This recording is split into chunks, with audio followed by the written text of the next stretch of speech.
ما حدث في يومنا هذا كان ضربة قاضية لن تنساها البشرية في تاريخها. هذا ما كنت أتمنى أن أقوله، لكن في حقيقة الأمر وغالبا أنها ستنسى في غضون أيام معدودة. اختراقات ومشاكل في أشهر وأقوى مواقع التواصل الاجتماعي، خسارة بمليارات الدولارات لأكبر الشركات في غمضة عين، سرقة وتسريب وبيع مليارات البيانات من الحسابات من المستخدمين في السوق السوداء. كل هذه المشاكل الضخمة المسببة لكوارث اقتصادية سببها طفل صغير لم يكمل حتى 15. في خلال السطور القادمة سنتحدث عن أكبر اختراق للبيانات في تاريخ البشرية والكوارث التي حدثت بعدها في غضون عدة ساعات.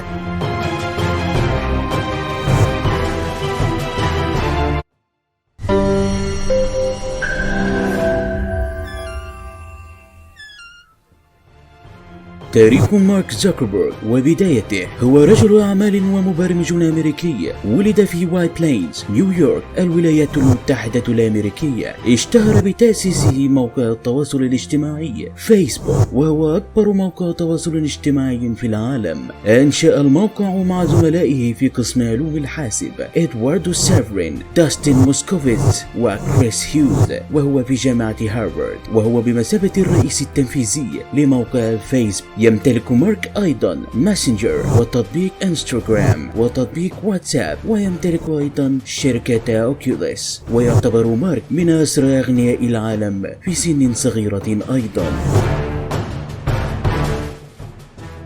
الإشاعات والأقاويل.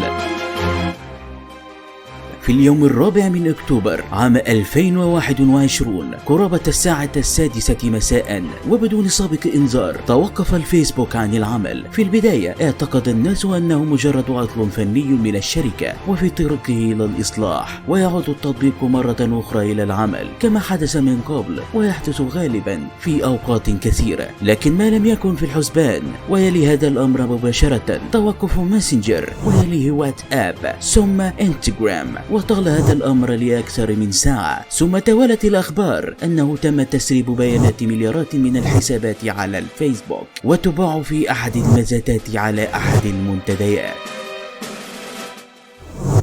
شائعة الطفل الصغير.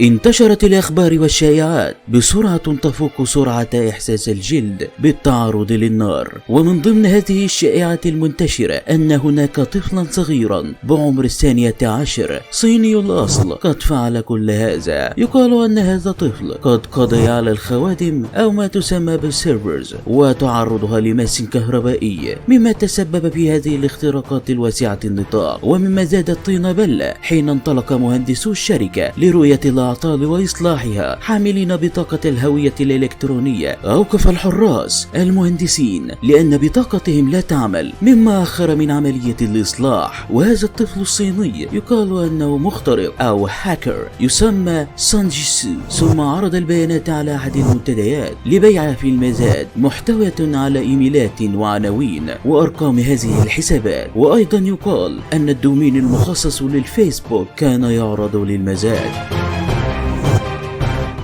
نتائج ما حدث من الطفل.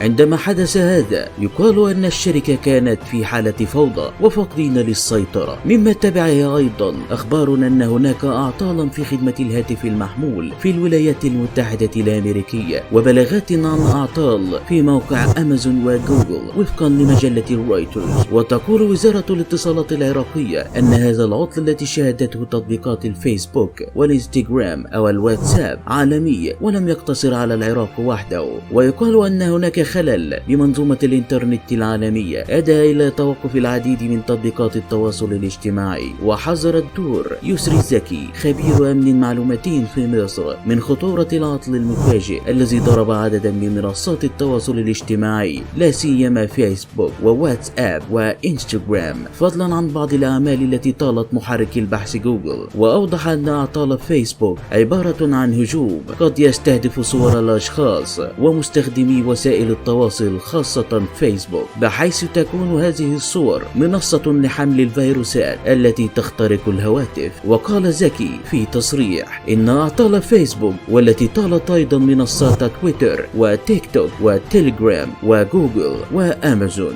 سيكون لها تأثيراتها الاقتصادية الضخمة التي تنعكس في صورة خسائر بالمليارات، مشيرا إلى ما أفادت به بعض وكالات الأنباء من تراجع أسهم فيسبوك بواقع 5.5%، حيث انخفض سهم فيسبوك إلى مستوى 323.5 دولار بعد خسارة 19.5 دولار عقب الأعطال الأخيرة. كما تراجعت أسهم شركة تويتر بأكثر من 6%، وأسهم شركتي جوجل وأمازون بأكثر من 2% بعد تسجيل أعطال في منصاتها. وبخصوص انتهاء أعطال فيسبوك وعودته للعمل، قال أنه لا يمكن التنبؤ ولا توقع موعد عودة هذه المنصات للعمل مرة أخرى، لافتا إلى أنه تم استهداف السيرفرات الرئيسية لموقع فيسبوك في أمريكا وضربها، وبالتالي تم استهداف المنبع، ويعني ذلك أن هناك إجراء ضد فيسبوك تحديدا، والضحايا هي شركات ومنها فيسبوك. وستحدث خسائر اقتصادية ضخمة في أسهم فيسبوك سواء في البورصة أو الإعلانات.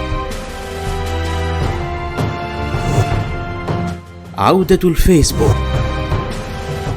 قرابة الساعة 12 في منتصف الليل بدأت الخدمات تعود بشكل جزئي في بداية اليوم 5 من أكتوبر من نفس العام، وتبع أيضا عودة الخدمات لباقي التطبيقات، لكن لم يتم إصلاح كل شيء بعد. وأيضا مما لا شك فيه أن عودة الخدمات لا يعني بالضرورة أن المشكلة قد حلت، فربما يكون هذا قد كان حلا مؤقتا لحين التعامل مع هذا المخترق الذي من المرجح أنه لا يزال يمتلك هذه البيانات ومستعد لبيعها في أي وقت. وأيضا من الأحداث يقال أن الموقع الخاص بشركة وي التابعة لوزارة الاتصالات المصرية تم تعطيله مزامنة مع تعطيل خدمات الفيسبوك، وعاد للعمل مرة أخرى في وقت عودة خدمات الفيسبوك. وأيضا يقابله مشاكل في باقي شركات الاتصالات في المنطقة العربية والعالمية. فما الذي يعنيه هذا؟ هذه الشركات تقدم مواقعها وخدماتها عن طريق خدمات فيسبوك، وهل أصبحت بيانات العملاء في هذه الشركات الآن ملكا للمخترق أيضا؟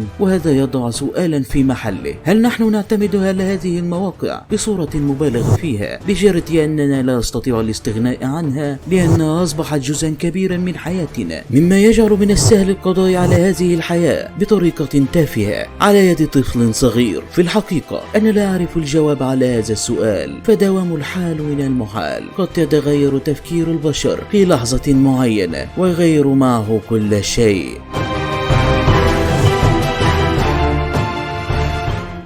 تنتهي حلقتنا لهذا اليوم. أعزائي المشاهدين، إذا أعجبكم الفيديو فلا تنسوا الاشتراك في القناة والإعجاب بهذا الفيديو وتفعيل الجرس لكي تشاهدوا الحلقة القادمة والحلقات السابقة ولكي يصلكم كل جديد. وإلى اللقاء.